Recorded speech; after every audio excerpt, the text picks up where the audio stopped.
कन्या जो थी उसका अपने श्रेष्ठ कुल में विप्रवर ने विवाह कर दिया। दैव योग से कन्या वैधव्य की प्राप्त हो गई। वह पिता के गृह में सती धर्म का पालन कर निवास करने लगी। उसके दुख से दुखी हुआ पुत्र सुभीषण घर को मालिक बनाकर स्त्री और पुत्री के साथ द्विजोत्तम गंगा के तट जाकर निवास करने लगा। वह द्विजोत्तम छात्रों को पढ़ाने लगा और विधवा पुत्री पिता की सेवा करने लगी। एक समय पिता की सेवा करते करते वह थक गई। रात के समय शयन करने पर उसके शरीर में कृमियों का ढेर हो गया। पत्थर पर उसको वस्त्र रहित स्थित देखकर शिष्य लोग उसकी माता के समीप जाकर करुणान्वित हो कहने लगे कि हम नहीं जानते कि इस साध्वी की ये दशा कैसे हो गई। हे माता, संपूर्ण देह इस कीड़ों से व्याप्त हो गया। वज्रपात के सदस्य शिष्यों के वाक्यों को सुन वह विकल हो तुरंत अपनी सुता के समीप गई और उसको कीड़ों से दुखी देख रुदन करने लगी। वह छाती की ताड़ना करती हुई मूर्छित होकर गिर पड़ी। जब चैतन्य हुई तब पुत्री को उठाकर मार्जन कर बाहुओं से पकड़कर उसके पिता के समीप ले गई कि हे स्वामिन, किस पाप से साध्वी की ऐसी दशा हुई। रात्रि में सोने के बाद इसके शरीर में कीड़े उत्पन्न हो गए। इस बात को श्रवण कर वह ऋषि ध्यान विस्तृत हो उसके पूर्व जन्म में किए हुए कर्मों को निवेदन करने लगे। ऋषि ने कहा, ये लड़की पुत्री पूर्व जन्म में 7वें जन्म में ब्राह्मणी थी, तो रजत चला धर्म को प्राप्त हो भंडादिक स्पर्श करती रही। उसी पाप से उसके देह में कीड़े पड़ गए। रजस्वला पाप से मुक्त स्त्री प्रथम दिन चंडालिनी, दूसरे दिन ब्रह्महत्या करने वाली, तृतीय दिन धोबी संज्ञा कहलाती है और चतुर्थ दिन शुद्ध होती है। उस समय अपनी सहेलियों के संग में व्रत को देख श्रद्धा नहीं करती थी। व्रत के दर्शन मात्र से प्रभाव से निर्मल ब्राह्मण वंश में ये उत्पन्न हुए, किंतु व्रत के अपमान के कारण इसका शरीर कीड़ों से व्याप्त हो गया। तुमसे उसके दुष्कर्म का कारण कहा। सुशीला कहने लगी कि जिस पुत्र के दर्शन मात्र से निर्बल ब्राह्मण वंश में आप ऐसे ब्रह्म तेजस्वी के यहाँ जन्म लिया, जिसकी अवज्ञा करने से शयन करती शरीर में कीड़े उत्पन्न हो गए हैं, नाथ बड़ा आश्चर्य है। इसलिए आप उस व्रत को कहिए। ऋषि बोले, हे सुशीले, व्रतों में उत्तम व्रत को तुम सुनो, जिसके करने मात्र से इस पाप से मुक्त हो सकती है और आध्यात्मिक, अधिदैविक और अधिभौतिक दुखों से दूर होकर स्त्री सौभाग्यशालिनी होती है।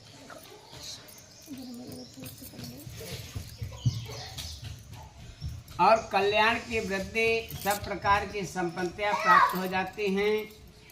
जिस दिन भाद्र मास की शुक्ल पक्ष पंचमी हो, उस दिन नदी आदि में स्नान कर नियमवान हो, नित्य कर्म कर अग्निहोत्रशाला में जाकर ऋषियों को सभी भक्ति पूर्वक पंचामृत स्नान कर तथा चंदन, अगर, कपूर इत्यादि सुगंधित से लेपन करे। नाना प्रकार के पुष्प, गंध, दीपक आदि से पूजन करें। जनेऊ सहित सुंदर वस्त्र अर्पण करें और नैवेद्य अच्छे अच्छे फल तथा अर्घ देवें।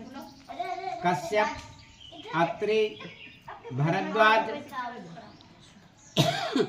विश्वामित्र, गौतम, जमदग्नि और वशिष्ठ सप्तर्षि कहे जाते हैं। मेरे इस अर्घ को ग्रहण कर मुझ पर सदा प्रसन्न होवें। हे सुशीले, इस आख्यान को श्रवण कर शाकाहार करें। ऋषियों के ध्यान में तत्पर हों, ब्रह्मचर्य से रहें। इस प्रकार उत्तम रीति से व्रत का आचरण करें। सब तीर्थों में जो फल प्राप्त होता है और संपूर्ण दानादि से जो पुण्य प्राप्त होता है वह व्रत के करने से मात्र से प्राप्त हो जाता है। व्रत को करने वाली स्त्री सुखी, रूप, लावण्य तथा पुत्र पौत्र आदि से युक्त होती है। इस लोक तथा परलोक में अक्षय गति को प्राप्त होती है। इस व्रत के प्रभाव से पूर्व जन्म के जात का ज्ञान भी होता है।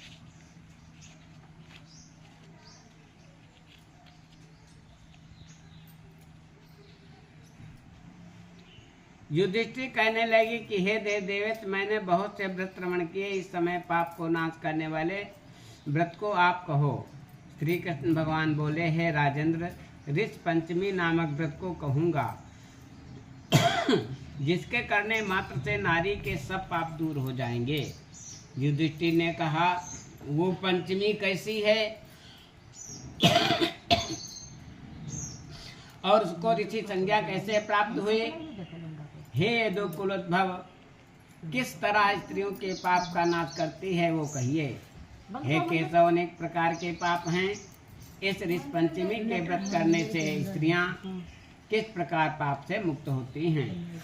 श्री कृष्ण भगवान बोले, रजस्वला होने पर जो स्त्री गृह कार्यों में संलग्न हो, ज्ञान अवस्था में जो बर्तनों का स्पर्श कर लेती है, वह महान पाप को प्राप्त हो सकते ही नरक में जाती है। सुनिए, किस कारण से रजस्वला का गृह कार्य में निषेध है।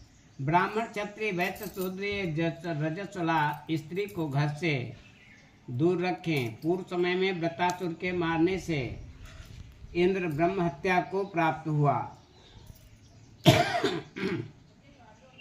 हे धर्मराज, उस हत्या से दुखी होकर इंद्र अपनी शुद्धि के लिए ब्रह्मा के समीप गए।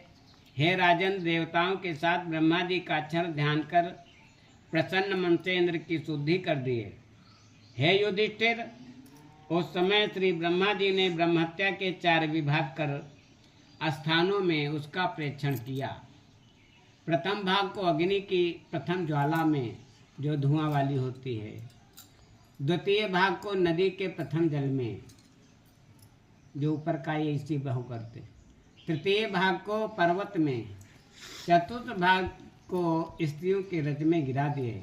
हे पार्थ, ब्रह्मा की आज्ञा है कि चतुर्वर्ण को उचित है कि रजस्वला स्त्री को दूर रखें। प्रथम दिन स्त्री चंडालिनी, दूसरे दिन ब्रह्मघातिनी, तृतीय दिन धोबिन संज्ञा, चतुर्थ दिन पवित्र होती है। ज्ञानावस्था में किए हुए स्पर्श से जो पाप होता है, उस पाप के क्षय के लिए ऋषि पंचमी का व्रत करे। सब पापों को दूर करने वाली और सब उपद्रवों को नाश करने वाली ये ऋषि पंचमी व्रत को जो ब्राह्मण, क्षत्रिय, वैश्य, शूद्र वर्ण की स्त्रियां विशेष करें। इस विषय की एक पुरातन कथा है। पूर्व सतयुग में विदर्भ देश में एक राजा हुआ। वो राजऋषि सेनजित ब्राह्मण अत्याचारों वर्णों की रक्षा करता था। उसके देश में वेदांग जानने वाला एक ब्राह्मण था। हे राजन, सुमित उसका नाम था। वह सब प्राणियों के हित में लगा रहता था। कृषि वृत्ति से अपने कुटुंब का पालन करता था। पहले खेती करते रहे ब्राह्मण का धर्म जोते है ब्राह्मण अहिमा देते हैं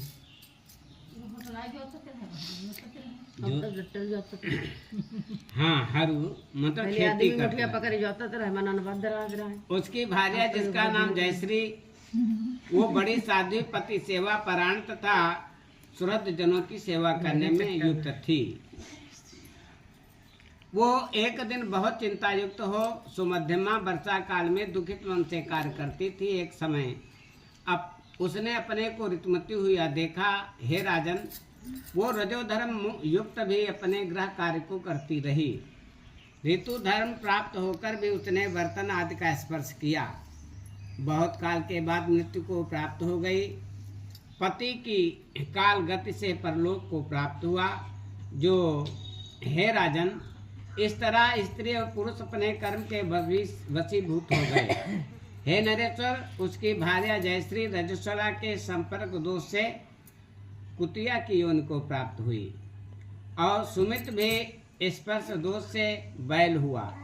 हे राजन, इस प्रकार दोनों अपने कर्मों के वश हो ऋतु काल के स्पर्श दोष से तिर्यक उनको प्राप्त हुए। उन दोनों का धर्म के आचरण से अपनी जाति का स्मरण हुआ। हे राजन, अपने पुत्र के ही घर में अपने पूर्व जन्म के पाप को स्मरण करने लगा। सुमित्र का पुत्र, जिसका नाम सुमित था, अपने गुरु की सेवारत, धर्म को जानने वाला, देवता अतिथि का सत्कार करने वाला था। सुमित अपने पिता की क्षयगति तिथि में अपनी चंद्रावती भार्या से श्रद्धायुक्त बोला, हे चारुहासिनी, आज मेरे पिता की संवत्सरिक तिथि है, इसलिए आज विप्रों को भोजन कराना है, अतः तुम पाक सिद्ध की तैयारी करो। अपने पति सुमित की आज्ञा पाकर उस चंद्रावती ने पाक तैयार किए। उस समय क्षीर के पात्र में सर्प ने विष उड़ेल दिया। उस कुतिया के ये देख ब्रह्म हत्या से डर कर उस बर्तन को स्पर्श कर दिया। चंद्रावती उस कुतिया को स्पर्श करते देख जलते हुए काष्ठ से मारा और द्विज पत्नी ने उस सिद्ध सामग्री को त्याग कर पुनः सब बर्तनों को धोकर साफ किए। तदंतर उसने दूसरी बार पाक सिद्ध कर विधि पूर्वक श्राद्ध किया। ब्राह्मणों के भोजन करके जाने के बाद उच्छिष्ट अन्न भूमि पर गिरा, वो भी न मिलने के कारण उस दिन कुतिया भूखी ही रह गई। तदंतर रात्रि के समय वह कुतिया क्षुधा से पीड़ित हुई। बैल की योनि को प्राप्त हुए अपने पति के पास जाकर कहने लगी, हे नाथ, आज मैं भूखी हूँ, मेरे को किसी ने भी किंचित मात्र भी भोजन नहीं दिया। उच्छिष्ट ग्रास तक भी न मिलने के कारण मुझे को भूख बार बार सता रही है। ये पुत्र अन्य दिन मेरे को पदार्थ दिया करता था, आज उच्छिष्ट भी इसने नहीं दिया, इसका क्या कारण है? जब खीर में सर्प को विष गिराते हुए मैंने देखा तो मन में ये विचार किया कि इसको उस द्विज भोजन करेंगे तो मर जाएंगे, इसलिए बर्तन का मैंने स्पर्श कर दिया।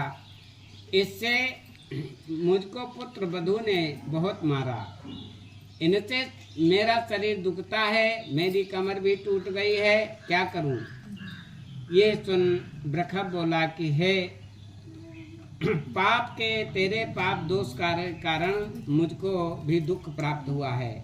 तुम्हारे ही पाप से बोझ उठाने वाला बैल की योनि को प्राप्त होने के कारण मैं आसक्त हुआ, क्या करूं? अपने पुत्र के खेत में आज मैं दिन भर चलाया गया, मेरे पुत्र ने ही मेरा मुख बांधकर मारा। आज मुझको कष्ट होने के कारण इसका श्राद्ध करना वृथा है। श्री कृष्ण बोले, हे युधिष्ठिर, अपने माता पिता को परस्पर बातें करते हुए देख दोनों के वाक्यों को श्रवण कर उस सुमित ने अपने माता पिता को जानकर उस रात्रि में तत्काल भोजन कराया। हे राजन, माता पिता की ऐसी दुखित अवस्था को देख सुमित जल्दी ही घर वन को गया और मैं कष्ट को जानूंगा ऐसा निश्चय कर, हे धर्मराज, वहां जाकर परम धार्मिक ज्ञान वृद्धि ऋषियों को नमस्कार कर उन दोनों के हित के वाक्यों से उनसे पूछा। सुमित ने कहा, ऋषियों, एकाग्र होकर सुनो, मेरे एक प्रश्न का उत्तर कहें। हे तपोधन, किस कर्म से फल से मेरे माता पिता इस अवस्था को प्राप्त हुए तथा इस पातक से किस तरह छुटकारा हो सकता है? श्री कृष्ण भगवान बोले, उस समय दुखित सुमित के आत्मवचन सुनकर अगले दिन सर्वथा ऋषि जो है मुक्त हो सुमित के माता पिता की मुक्ति के लिए कहने लगे। ऋषि बोले कि हे ब्राह्मण, तुम्हारे माता पिता जो है स्पर्श किया रजस्वला होने में, उसके दुष्कर्म से कुतिया की योनि को प्राप्त हुए, तेरे पिता भी स्पर्श से बैल हुए, इसलिए दोनों की मुक्ति के लिए तुम ऋषि पंचमी का व्रत करो। हे विपेंद्र, स्त्री सहित विधि से ऋषियों की पूजा का 7 वर्ष तक व्रत का आचरण करें। व्रतांत के धन का मोह छोड़ उद्यापन करें। शाक तथा श्यामा निवार का भोजन करें। कंदमूल फल का आहार करें। हल जोते हुए खेत के अन्न का त्याग करें।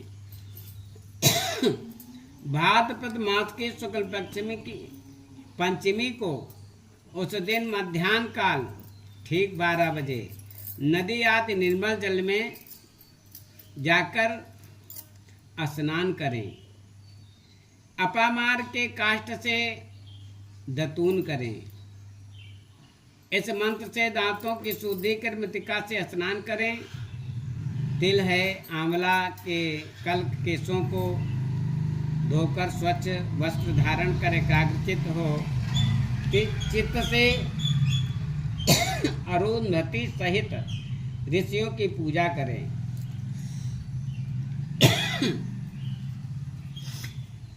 ये सब इस व्रत के करने मात्र से प्राप्त होता है। जो स्त्री इस व्रत को करती है वो सुख को भोगती है तथा रूप लावण्य पुत्र पुत्रात् से युक्त होती है। इस लोक में आनंद मनाती है तथा इस परलोक में परम उत्तम गति मिलती है। हे राजन, सब व्रतों में उत्तम व्रत मैंने कहा। हे युधिष्ठिर, यह व्रत कैसा है? स्त्रियों को सर्व संपत्ति देने वाला, सब पापों का नाश करने वाला तथा धन यश स्वर्ग और सुख पुत्र को देने वाला है। इसके पठन तथा श्रवण मात्र से पाप नष्ट हो जाते हैं। बोलो श्री कृष्ण भगवान की जय हो। उद्यापन विधि। युधिष्ठिर कहने लगे कि संपूर्ण फल को देने वाले व्रत का उद्यापन कृपा कर कहें। सुमित ने इसको किस तरह किया उसे आप कहिए। श्री कृष्ण बोले, प्रथम दिन एक बार भोजन करें, प्रातः काल उठकर स्नान करें, गुरु के घर पर जावें, गुरु से प्रार्थना करें, उद्यापन कार्य में आप मेरे आचार्य होवें। पूर्व कही हुई विधि के अनुसार अभियुक्त हो स्नान करें, पवित्र जगह को लीप कर सर्वतोभद्र मंडल बनावें। उस मंडल पर छिद्र रहित जल से भरा हुआ तांबे या मिट्टी का कलश स्थापित करें। उसके कंठ देश में सुंदर वस्त्र से सुशोभित करें। पंचरत्न डालें। फल गंध अक्षत संयुक्त सोना सहित उस जौ पूर्ण ताम्र पटल या जमों से परिपूर्ण बांस का पात्र या मिट्टी का पात्र रखें। जैसे कलश पर रखो है या ढकना तुमरो, चाहे बांस को हो और चाहे मिट्टी पात्र हो। वस्त्र से आच्छादित करें। अष्टदल कमल लेकर अंतःकरण शुद्ध करें। ऋषियों की सोने की प्रतिमा बनावें। और बनी का एक है भीकी और कुशा की। वो प्रतिमा एक पलकी, आधे पलकी, चौथाई पलकी या अपनी शक्ति के अनुसार धन की चर्चा को त्याग कर बनावें। 5 रंग का मंडल रचकर फल फूल संयुक्त बंधनवार बांधे। बंधनवार जानते हो? ये झालर लगाई जाती आम पत्ता के, इनका बंधनवार कहते हैं। मध्याह्न समय में श्रद्धा युक्त हो भक्ति से ऋषियों का पूजन करें। यहुना सवेरे कह दो, मध्याह्न समय हो 12 बजे। कश्यप, अत्रि, भरद्वाज, विश्वामित्र, गौतम, जमदग्नि, वशिष्ठ, स्वाध्वी, अरुंधति। हे राजेंद्र, कश्यप की इस मंत्र से स्थित हो पूजन करें। रात को जागरण करें। पुराण आदि का श्रवण कर प्रातः काल नित्य कर्म कर तिल और घृत से होम करें। तदंतर वैदिक या पौराणिक मंत्र आदि स्मृति से स्मरणात्मक से 1008 या 108 आहुति देनी चाहिए। स्वाहा। फिर पूजा कर व्रत करने वाले गुरु जी की पूजा करें। सोने की अंगूठी, कुंडल देवें। अमृत के सदृश भोजन करावें। बछड़े सहित दूध वाली गौ गुरु जी को देना चाहिए और ऋतुवजों के वस्त्र दक्षिणा आदि से पूजा करें। ऋतुवज जानते हो? जन 5 संगम आवते आचार्य हो, 4 लोग हो हवन करे वाले। ठीक। भक्ति से कलश तथा पुवेत देकर सपत्नी का आचार्य को प्रणाम कर क्षमा के लिए प्रार्थना करें। भक्ति से ब्राह्मणों को भोजन करावें और अन्नदान से नाथों को तृप्त करें। आज्ञा देकर इष्ट बंधु के सहित स्वयं भोजन करें। यह उद्यापन विधि है। व्रत का फल चाहने वाले के लिए सर्वत्र मैंने उद्यापन की विधि कही है। हे भूपते, इस उद्यापन की श्रेष्ठ विधि को जो स्त्री इस प्रकार से करती है वह सब पापों से छूटकर स्वर्गलोक को प्राप्त होती है और इस लोक में बहुत दिनों तक पत सहित पवित्र आचरण वाली होकर पुत्र पौदाद से विभूषित हो नाना प्रकार के ऐश्वर्य का भोग कर अंत में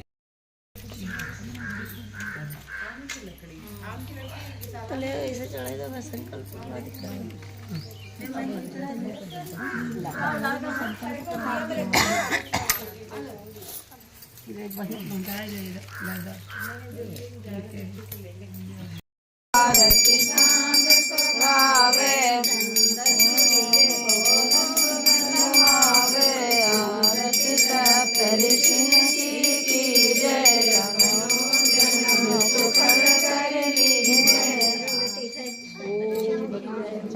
घूम जा देखा